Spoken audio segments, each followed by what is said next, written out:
World of change. Ice loss in Glacier National Park. Search for information on Montana's Glacier National Park, and you will likely come across the date 2030. That's the year by which this park will purportedly be glacier-free. Scientists arrived at the year 2030 through a simple geospatial model running on software from the 1990s. That model took into account the basic parameters, such as warmer summer temperatures and changes in snowfall. It did not account for more complicated factors such as snow avalanching and snow scouring, things that can keep a small glacier alive.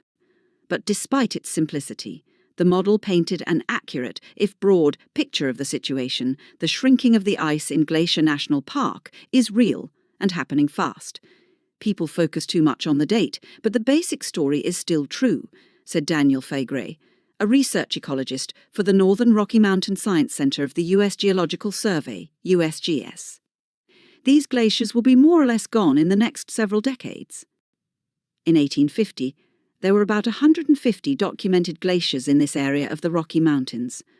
Most were still there when the national park was established in 1910, maps of the glaciers in 1968, surveyed by airplane by the USGS, counted 83 ice and snow bodies with areas greater than 0.1 square kilometres.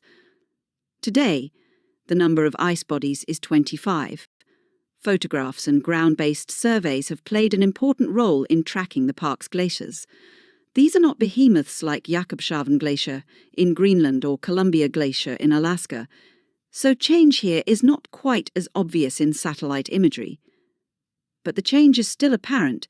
So too is the sense of how the shrinking of the glaciers fits into broader ecosystem changes.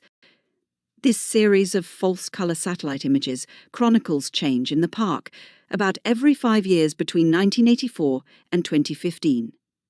All of the images were acquired by instruments on Landsat satellites, the Thematic Mapper on Landsat 5, the Enhanced Thematic Mapper Plus on Landsat 7, and the Operational Land Imager on Landsat 8.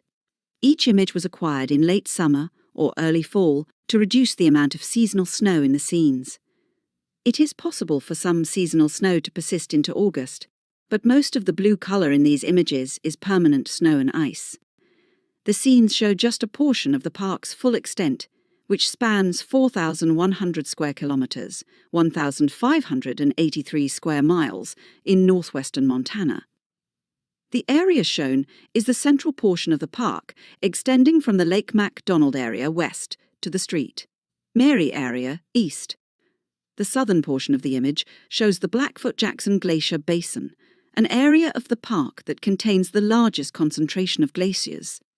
Even before this image series begins, glaciers in this area had decreased from 21.6 square kilometres, 8.3 square miles, in area in 1850 to just 7.4 square kilometres, 2.9 square miles, in 1979. The two glaciers once ran together. As this photograph from 1914 shows, by 2009, they had retreated into separate valleys. The north end of the image shows Grinnell Glacier, possibly the most studied piece of ice in the park. Warm summer temperatures are causing this glacier to lose about 2 to 3 acres per year and sometimes as much as 10 acres. On a glacier only 115 acres in size, Faygray said, that's a huge loss. The change here is slightly more noticeable because of the stark contrast with Upper Grinnell Lake, which has grown in the past few decades as the glacier has retreated. In addition to shrinking in area, Grinnell has rapidly thinned. All of a sudden, it's as flat as a pancake compared to its previous bulk, Faygray said. The reduced mass from thinning makes this glacier particularly vulnerable. We can expect to see another big shrinkage in its footprint very soon, maybe by the end of this summer. Other phenomena have left their mark on the landscape. In 2006, you can see the burn scar from the Red Eagle fire, which burned 34,000 acres. In the 2015 image, burn scars are visible from the Thompson Fire, bottom, and Reynolds Creek Fire, top. As global and regional climate continues to warm, the frequency of fire in the park could increase.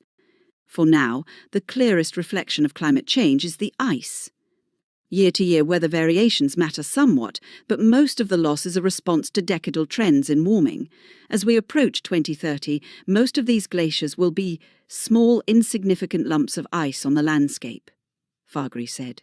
These tiny remnants could last 10 to 15 years past that time if they are in sheltered places, but the park will no longer really have viable glaciers. Fronzerk and related reading. Flathead Beacon, 2015, July 22nd, A History of Fire in Glacier Park. Accessed June 13, 2016. Hall, MHP, and Faghri, DB, 2003.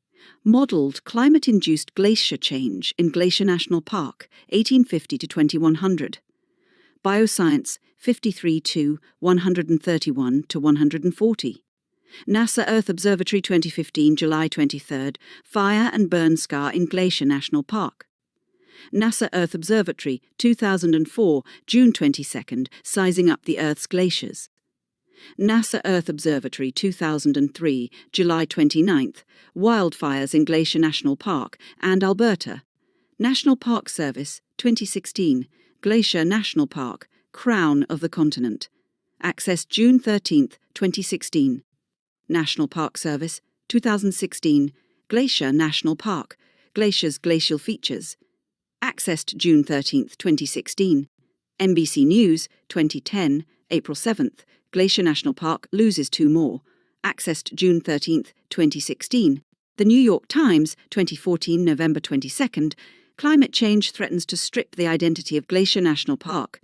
Accessed June 13, 2016. Pedersen, GT and others, 2006, Long-Duration Drought Variability and Impacts on Ecosystem Services, a case study from Glacier National Park, Montana. Earth Interactions, 10, 2006, 1 to 28. U.S. Geological Survey Retreat of Glaciers in Glacier National Park, accessed June 13, 2016. U.S. Geological Survey Glaciers of North America, Glaciers of the Conterminous United States, Glaciers of the Western United States, accessed June 13, 2016.